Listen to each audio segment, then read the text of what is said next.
I'm your host, Queen Evelina, and this is QEB on WQEB 97.3. Today, I am talking to the mayor of East Point, Mayor Deanna Holiday Ingram. How you doing today? I'm good, Queen. How are you? Awesome. Well, it is an election year, so I have tons of questions to help our Oh voters no, make the right decision. Yes, why you say, oh no, election year is always exciting. for y'all. For, for us, what do you mean? So what was it like? This is now your second term as a mayor, but it's your third term representing for the people of East Point. So what was it like running for mayor for a second term? So running for mayor for a second term was my first time I was actually running for re-election. So when I ran for council, I was running to be on council. And then when it was my 4 years was up, I decided to run for mayor. So I ran for a new seat. So this is the first time where I was able to run to retain the seat that I was in. And so that made the race a little different. And really, of course, you can't tell people what you're gonna do if you're not able to tell them what you've already done and what that path is like moving forward.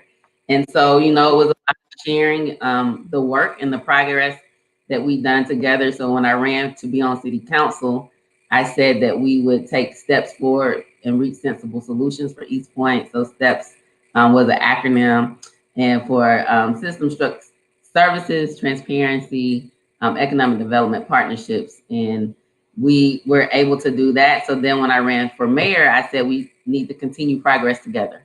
Right. We've been making progress. While I served on council, we had to rebrand our city, renew our image, and create a space and place where people wanted to choose to live here and to develop and grow here and do business here. And so we were doing that. So I said we continue progress together, and then I became the mayor. And so when I ran for re-election, I said, East Point is our time. So we planted the seeds, and we watered those and nurtured those, and we created an environment that's ripe for investment, the right type of investment, so not just any investment. True. All development is not good development. Responsible, smart growth benefits our community, right? Primarily, it's good to attract people to the city, but my first priority is to the people who live here, and the businesses who have been here with us, and ensuring that as we grow, there's an opportunity for them to grow and thrive with us. And so I said, I felt like it's our time. We rebranded our images, we created an environment, we focused on community development. So it is absolutely our time. And the people believed in me. And 77% of the voters said, we'll give you another term, Mayor. So here I am. All right. Okay. Now, with all of that being said, with all the rebranding, how would you describe East Point in one word? In one word? One word. Oh my God. Equitable. Okay. I like that. Especially since you came up with the economic development plan that didn't just include jobs for construction, but also for film and television. Why did you find it necessary to focus on entertainment for your city? So, as we talk about growing as a city, we have to create an environment, not only that's right for investment, but again, that allows, first and foremost, our residents to grow and thrive and be a part of that within our city. And so workforce development is critical, because if we bring jobs to the city and we bring development to the city, if our people who live in the city can't benefit from that, then really how helpful is it, right? Or have we missed an opportunity? And so pandemic hit, and the whole world changed, and everything changed, and people started watching a lot of TV, right? So, we've done one season in our partnership with the Amazing Stories Foundation with Rob Hardy and his wife Sean, and Tanina Packer is the executive director of that. So we started a season of that. I went to college with them, and so the partnership only is that we provide a space for the program for the training to take place. We selected a site that is directly across the street from our public housing development in the city. So again, to make it accessible, alleviate barriers, and ensure that people who might need the opportunity most could access it. as easy as possible. And so it's in our city annex. And so that's our contribution. We're in season 4 of the TV and film apprenticeship program through Amazing Stories. We have 100% placement rate. Warner Brothers Medias was a partner this year, direct partner with Amazing Stories. And so it's important because we need pandemic proof careers. So we need to be training people for jobs that will be pandemic proof, that will sustain. And so we have the TV and film apprenticeship program. We also partner with Construction Ready to do construction training.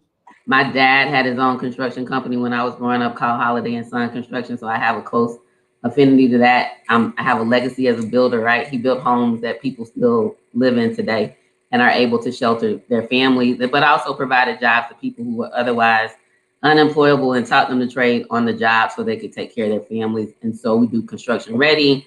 We also have a partnership with Strive ATL for logistics. So imagine the amount of logistics that move around this country to make sure people get their goods and services through Amazon. I mean, the supply chain and logistics has really become critical. Again, pandemic proof. And then our fourth one is we received a grant through EPA from the Environmental Protection Agency, the federal agency, for brownfield workforce development. And so environmental, we were the only city in the state of Georgia and in the southeast region of the country to receive this workforce development training grant. And so that provides us the opportunity to train our residents on environmental careers that in jobs that will be around always, right? So not only that, all of these job training programs provide job opportunities that provide livable wages. So, you know, people have to be able to work and take care of their family and not work 3, 4, 5 jobs to make that happen. And so we implemented livable wages in the city about 3 years ago. So every employee in the city makes at least $15 an hour, if not more. They've received some cost of living adjustments since then. And so it's important that we live our values. And so as we encourage other people to pay livable wages and make sure that they're respecting the people who work. I love that. I love that. You know, that's important to us to live our values. Yeah. So as a people-focused mayor, you not only care about people's ability to take care of their families, but also to take care of themselves. Now, when most people think about a wellness program, it usually focuses on medical conditions or fitness. You, however, took it upon yourself to focus on healthy eating. Why was that important for you? Why was nutrition part of your plan? Nutrition is important. I think it's important for government sometimes to elevate the importance of certain issues or initiatives or things because of the benefit to people. So if we're not healthy, we're not here. So our health is truly our wealth, but also being healthy is not a size, it's a lifestyle. And helping people lifestyle choices that meet them where they are. And so eating what we put in our temple is important. But you know, you go to the doctor today and you know, maybe you haven't been doing too well and they tell you like, don't eat anything white, don't eat sugars, drink 8 glasses of water a day, don't do this, don't do that, and do that immediately. And you probably just went to the grocery store and bought all that stuff, right? So we say in the healthy the healthy point, we say start where you are. So if you don't drink any water, we say drink more water. So we don't say 8-ounce glasses, but more. So that means if you're not drinking any, drink 1. Try to get to 1 cup. Eat more fruits and vegetables. If you don't eat any, eat 1, right? Like, so just start helping people start where they are to make health accessible, attainable, and fun. And so we also, it's holistic. So yes, it's important what we eat, but it's also important that we remain active. So we have a number of free activities during our 90-day health initiative, the Healthy Point 90-day challenge or initiative. So we have Zumba, box fit. So I do boxing, keep my strength up, you know, able to take some people out on the right issues, right? And so we also have body workout. We have Pilates, yoga. We do cooking demonstrations. We provide food, the recipe and the food from the cooking demonstration so people can take them home to prepare them. Because sometimes people might be like, what do you do with an eggplant, right? So it's like, here's the recipe. This is how you can make it taste good and cook it for your family. We have healthy movie night because it's also mental, right? We can do exercise and we can eat right, but your mind, you have to make up in your mind that you want to make the right choices. So healthy movie night is about helping people, mentally start thinking about the importance of being healthy. And so the first month we watched Food Inc. And then the next month, the second month, we watch Forks Over Knives. And then I build them up to What the Health. And anybody who's seen What the Health knows that if you watch it, you'll probably definitely not eat meat for at least 2 days. But really, it's not promoting a certain diet because I believe that people should choose what's right for them. It is really about helping understand the importance of what we put in our body and how the food that we eat gets to us, and to be able to make the choices for them and their family as to what, what diet they want to implement to help them live healthier. True. Okay. Now, I know that Delta Sigma Theta Sorority Incorporated, being that I am a Delta legacy, my mom's Delta too, has such a commitment to service. So what I want to ask you is, what are some of the values you learned as a member of this organization that you've been able to translate into your position as mayor? So, one of the important values you learn is that I say we speak French. So there's not this I thing, right? We, right? So what have we done together? What can we do together?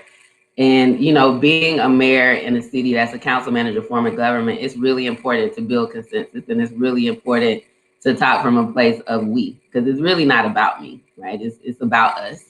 And so that learning to speak French, we, right, was definitely valuable lessons, and understanding the impact and the importance of that, and really how you can transform communities and change lives by working together and leveraging the strengths, as well as, supporting those areas where we need to grow, and understanding that on a team, on a line, everybody has different strengths, and how do we leverage those strengths for maximum gain. And so I would say those would be the two lessons: we, and speaking French, and also understanding the power of teamwork and leveraging the strength of everyone on the team and supporting each other. Okay, awesome. Well, Justice Ketanji Brown Jackson is also a member of Delta Sigma Theta. What was it like for you watching her go through the Senate confirmation hearings? It was nostalgic in theory. It was disappointing in the level of disrespect that was displayed by people who hold offices in government in this country, to supposedly represent all people. The level of disrespect that she had to endure, asking about her LSAT scores, like, tell me how many other prior appointees to the Supreme Court were asked that question. It wasn't enough that she'd already been confirmed 3 times by the Senate, right? The most recent one was like last year. She'd gone through this process. She was extremely experienced, extremely competent. I mean, one of very few Supreme Court justices who's had trial court experience. Just her credentials were impeccable, and really topped a lot of the people who were questioning her in a very disrespectful way. So it went from being nostalgic to being, disappointed at the display of disrespect in our government for someone as accomplished as her, to, really feeling this sense of strength and courage and boldness that she exemplified, the fortitude that she exemplified by being able to withstand that, and is now the next Associate Justice on the Supreme Court of these United States. The other thing is that it's 2022, and we just have Black female on the court, right? So that part of understanding, while we as a people feel like there have been, gains and strides that we've made, but there's so much more. And the fact that we can still have first in 2022, still a whole bunch of other areas where we need first, but it can't be only, right? So, understand the importance of that. And then when I tell my 12-year-old daughter that she can be anything she wants to be, right? And that she can actually reach her goals, to be able to have some real models, right, of that level of accomplishment, to be able to help little girls around this country of different cultures, and especially Black girls and people of color, really believe that I can do it, right? I can do whatever I put my mind to. No dreams too big, no ideas too small. Whatever they can perceive, they can achieve. And so I went through all of those emotions through that week that seemed to last forever, but ultimately she prevailed, right? And I think she's Yes. absolutely the type of justice. I'm a lawyer by trade, right, by profession, and so I've clerked for judges. I think has the right temperament. I think she has the right lived experiences, or has lived experiences that she'll be able to bring to this work. Not necessarily right, but her lived experiences. Having a father, having relatives who worked in law enforcement, having been a public defense attorney, right, a public defender. She has a lot of lived experiences that I think are going to help her, ensure that justice is blind but also fair, as she makes these decisions. It's unfortunate what's about to happen with Roe versus Wade, but this is America, and I think that's also our reality. Yeah. Okay. Well, speaking of Roe versus Wade, do you feel that that opinion draft was leaked by accident, as the news has reported? I Or is there mean, some other agenda going on here? It is an election year, so. it is, but accidental or not is out. Who does it really benefit, right? If depending on how you think about that, then you make the assumption or speculate who might have leaked it. The unfortunate reality is that we now have a Supreme Court, the highest court in the land, that is making these types of decisions that really impact humanity. Like, women didn't get the right to vote till 1913, right? In this country was founded on white men being able to vote and being able to own property and being able to run this country. And then Black men were allowed. So it was Black men, but then we also had to go fight in these. So like the level of historic structural and institutional racism in this country and the way it manifests itself. And then being a woman on top of that. So we're Black and we're women. And slavery, right? That whole traumatic experience and the remnants of that systemic racism still existing today. Women being really seen as property and not having rights, the same rights as men, and still fighting for equal protection and equal pay.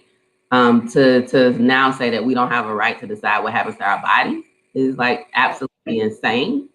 And so, I think it's a slippery slope. And I think people have to really be aware that elections have consequences. And, when people show up to get your vote, it's not just about the chips and the sodas, right? It is, what have you done? What are you going to do? And how does that impact my community? How does it impact me? And if you can't comfortably, if somebody can't answer those questions for you about any issue, we really need more people in elected office who are people focused. And it sounds like cliche, or really, why would you say that? Government is of the people, for the people, by the people. But the people get left out a lot. And I'm a little over 8 years in, and this being people focused, putting people first, speaking and saying those things that other people aren't saying, but it doesn't mean that it's not the right thing to say. Advocating for equity, advocating for inclusion, advocating to disrupt this model in this country that makes gentrification and revitalization and redevelopment synonymous. You can revitalize and redevelop your city without the negative gentrification, and voluntarily displacing people who have lived in these communities for years, decades, and regardless of what people think about them when they come in, kind of like Columbus rediscovering America, right? You come in and you want it, so you put the people out, and then you call it something else, and then everybody's supposed to be happy. Like, no. I mean, Columbus has to stop rediscovering America and our country through that model. And so, that's what I fight for daily. We have to fight for healthcare. Healthcare is a fundamental right. Housing should be a fundamental right, right? And until I believe that, until we have people in office, the majority of people, I'm not saying that there aren't people, but there's always that majority that's needed to be able to push forward these people-focused agenda. And unfortunately, in politics, which is politics, people often get lost in the shuffle. And so my goal every day is within the area, within the control that God gave me, what's within your hand, what's within your reach, what's within your locus of control within East Point. We strive to be different. We strive to be a place where people are valued, everybody, regardless of what you look like, who you love, how old you are, any of those other things that people tend to divide us by, right? That everyone has value. Right. Everyone is important. Yes. And we want everyone to be engaged in what we are doing as a city because our diversity is our strength, and we know that. All right. And we can mostly find that in the fact that East Point, okay, is one of the few cities in America that actually made the Crown Act a law. Yep. So why do you think it's being stalled in the Senate? The fact that we're actually it passed in the House, but the think Senate about is dragging. Why do you think the fact that we have to have legislation that talks about hairstyles. So I'm rocking my Bantu knots today, right? Like I do things. Hold up, you're gonna have to start over because what do you call it? It reloaded. Okay. Can you hear me now? So I'll ask the question. Yeah, I asked the question again. Okay. East Point made the Crown Act a law. So why do you feel that it's being stalled in the Senate? Yeah, so Councilmember Shropshire was the one that championed that piece of legislation, and is absolutely important. We have a council where the majority of the people on council are people focused, which allows us to push forward a very progressive agenda. The reality of it is, I think we should be asking ourselves, why do we need the Crown Act? Like, why do we actually need legislation to talk about people's hair? Because that shows you, like, literally the level of division and lack of just respect for all cultures in this country. Like, I'm rocking Bantu knots. I have sister locks, right? People wear their hair different ways, and it's literally just a hairstyle. But the fact that we need legislation to protect our ability, again, a woman's right to choose and do what she wants to do with her body. A person's right to choose how they wear their hair. It's interesting that we need legislation for that. The reason it's being stalled is because, again, people who want to legislate morality or want their views to be the predominant view, right, try to make that happen. I was trained at Howard University School of Law, and we were trained to be social engineers, right? You figure out the laws, the policies, the procedures, and you attack those, and you go out and engineer a society that is more just, more fair, more equitable.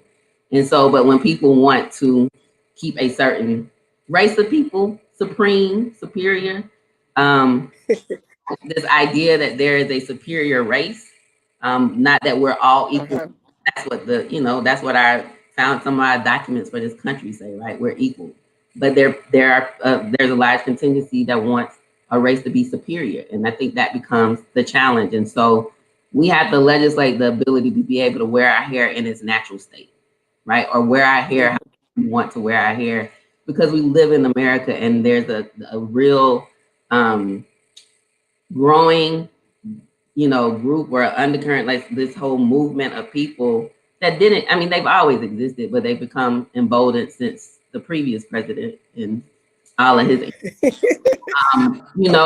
they want to they legislate morality, right? They want to laws, or make people feel like, we can make these attacks. So now we need the Crown Act to protect us against people who want to their moral standards of view on us and don't respect our differences. Different doesn't mean better, it just means different. And it's different. Is our strength.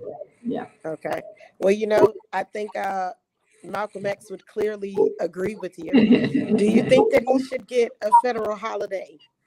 Should he get it? Yes. Like a hot topic for a few years now. Should Malcolm X get a federal holiday? Malcolm X should get a federal holiday. Will he get it in America when we're fighting to get the Crown Act passed? When people have their perspectives and perceptions of who he was as a man versus the fact that he was able to motivate people and help Black people understand our strength, and operate from a position of power versus a deficit mindset. I mean, will people really acknowledge and respect that in this country? It'll be interesting, right? I mean, but yeah. they finally got rid of Columbus Day, so right. Right. Right. It is Indigenous Peoples Day. Right, Yes. right. You know, maybe it's a different time, but I don't know with Roe versus, so in America, some days you're like, oh wow, yes, it's happening. And then a day or two later, you're like, man, here come Roe versus Wade. Like, really? So Yeah. Yeah. Taking everybody by storm. They going in about Roe. All of TikTok is hot takes of Roe versus Wade, and there is such a debate between the white women and the black women about Roe versus Wade, because a lot of women of color, but it's mostly, I don't know why it's like this, but it's mostly the white women, the black women, because black women are just like, we're gonna just sit this one out, and we're gonna let y'all take the wheel on this, because we tried to warn y'all when y'all were voting for Trump and putting these supremacists in office, that the patriarchy is just the flip side of white supremacy. And a lot of people on TikTok are really educating, a lot of privileged, white women on, hey, this is what we were talking about. We warned you. So you know what? We just gonna sit this one out. We're just gonna sit this one out. So it's kind of funny to see, the conversation. And then now you have our white women allies going in on white women. So it's been an interesting timeline if you're on TikTok at all, watching all the conversations and all the hot takes of how Roe versus Wade is just another way for them to criminalize the people so they can put us in these private prisons and create a labor force. So it's like a whole, that was a new, I was like, ooh, okay. I didn't think about that one, So it's so many different perspectives to why this is happening right here, right now, at this time, and the fact that it was leaked. That was the thing. They've been threatening for a while, but now that there's an actual draft leak. I mean, I think, if we go with the notion of and believe the notion that it was leaked, I think whoever leaked it was trying to give give the American people warning of what might be happening at the Supreme Court, and probably hope that what is happening, these movements, these demonstrations, these protests, would happen, so that maybe that would sway the court before making this ultimate decision. But then McConnell standing up in the well talking about, how it's so wrong and it's legal, and not talking about the issue, right? Right. I think they do a lot of good. They are really specialized in distractions. So they feel like if we stand up and we say it firm enough and, loud enough, and we get enough, attention around it, we can talk about what we want to talk about and distract people from the real issue, right? Ultimately, True. this is a humanity thing. I think the more we start looking at these issues that happen, and things that happen from a humanity perspective, from just we as human beings, regardless of our race. I mean, fundamentally, we're all human beings, and if this is an attack on humanity, this is an attack on women's right to choose. But ultimately, if you just look at it from humanity perspective, a person's right to choose, right? And once you start allowing the chipping away of humanity, and a woman's right to choose, that opens the door for like another chip, right? And the court is separate and apart from, like, they're not elected. Those are lifetime appointments. They're not going anywhere. So while like every 2 years there are elections for congressmen, every 6 years there's elect congressmen and women, there's elections for senators. Every 4 years, you got the president. Like, they once appointed, unless they resign or decide they don't want to do it no more, and that doesn't happen often. I mean, when they decide to resign, they've been there for a while, right? And we've had some really good justices, but the real challenge is the numbers. They're not in the majority, and so it's not really them or us, white or black, on this issue. This is an attack on women and our right to choose, and our ability to make the decision. Not about, even going to hair. I mean, the Crown Act is about hair. This is about the right to choose what happens to our bodies, right? Like the right to choose what I want to do with my body, right? That is a whole different level of choice being attacked.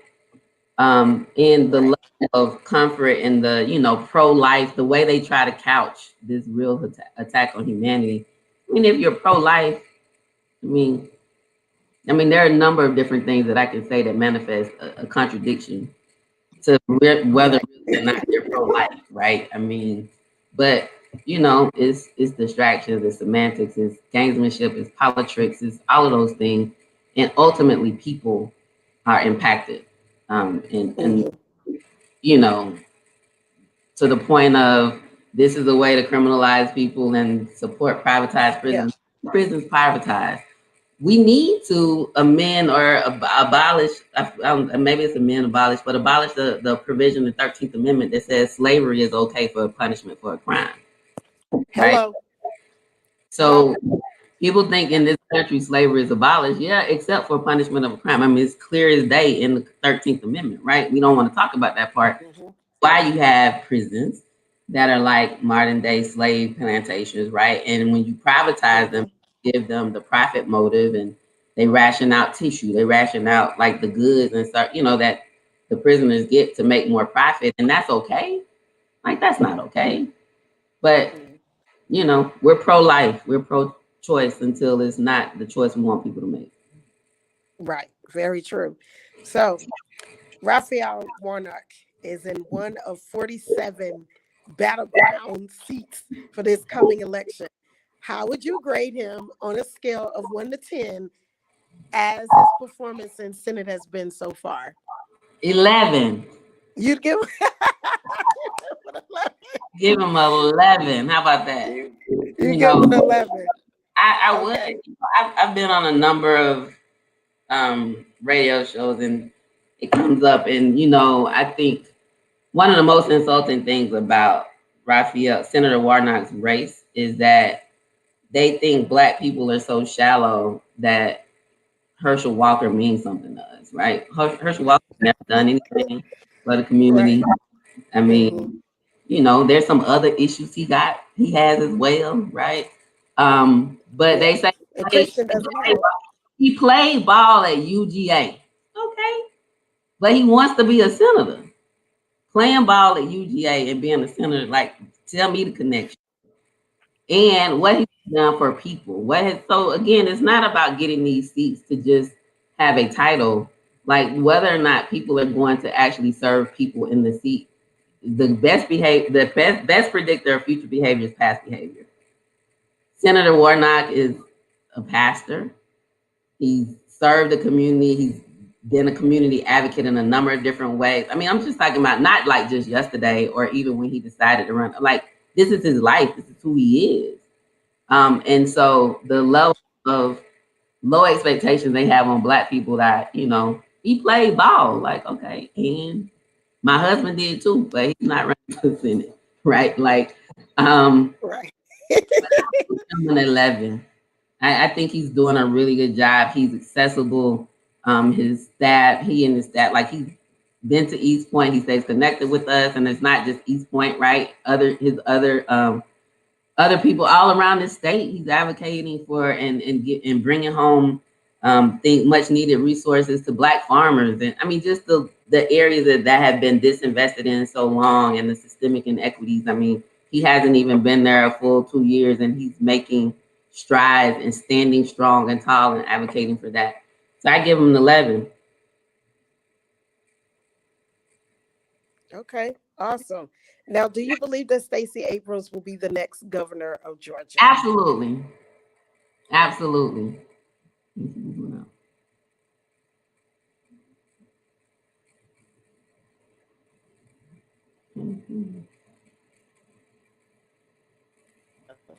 Okay. You're back? All righty. Okay. Can you hear me? All right. Yes, I can hear you. Yeah, okay. All right. I don't know what it did. It just did its own thing. Maybe I'm being tapped by the Republican Party. They don't want me.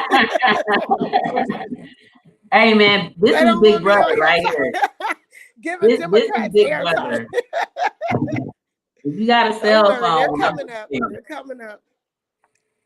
Tell the GOP if they're listening, y'all interviews will be coming up soon. Y'all don't have to be messing with my technology here. Okay, so I'm gonna ask my question again. Is this your last question? Is this the last question? Do you believe Stacey Abrams will be the next governor of Georgia? Absolutely. Mm-hmm. Like, you believe she can win? Huh? I say you believe she can win this time because she came really close. I mean, so let me be clear. I believe she won the last time. Like, I believe that, there were some things that happened that were not fair, just there was some voter suppression.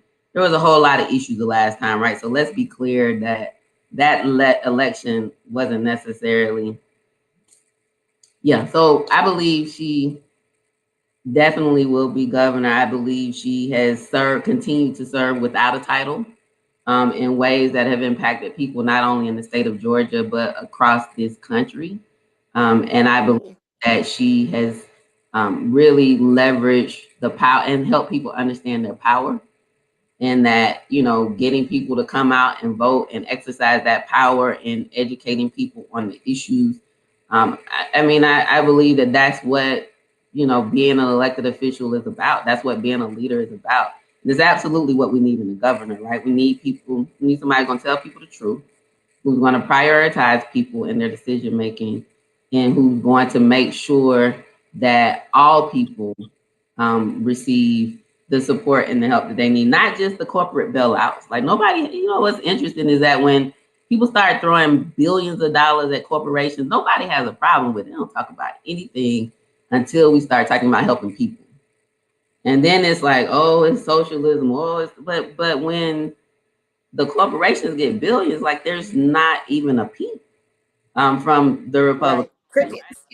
It's absolutely crickets. Yeah. But then you start talking about helping some people who are in need, or Medicaid expansion and ensuring that healthcare is a fundamental right. And then it's like, oh, she's a socialist, or oh, she's a this, and it's like, miss me on all of that is theatrics and drama and politics. So I believe she will be governor. She has my absolute total support.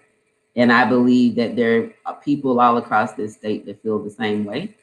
And I do believe that there's going to be a level of shenanigans in this election. I mean, so when the state has, new election laws and things, the Bible says, and they say they're Christians, and the Bible says, when you were hungry, I gave you something. When I was hungry, you gave me something to eat, and when I was thirsty, you gave me something to drink. Right? I'm paraphrasing, but basically, food and water is not criminalized in Georgia. Right? You can't give people something to drink if they're thirsty, or something to eat if they're hungry and happen to be standing in line to vote at the same time. When we start again legislating morality, that's a problem. When you start when we now have laws in this state that allow a board to take over if they feel like things aren't done right, and then basically insert their decision over the actual decision of people. Like, I mean, we're going to see a lot of that play out. I know Fair Fight and NAACP and Black Voters Matter, there's a number, or Georgia Standard, a number of organizations that are gearing up and fighting and helping people even understand these new laws around ID, like all of this, right? So generally what we do when people try to put obstacles in our way, we overcome them, right? We figure out the game and then we play it to win. And I think the people are going to do that, but I think we're going to see some things that we don't want to see during this election process, but I think she'll prevail. All right. Well, that's all the time we have. Guys, I've been on with Mayor Holiday Ingraham. I am Queen Evelina, and that was QEB on WQEB 97.3. Thank you.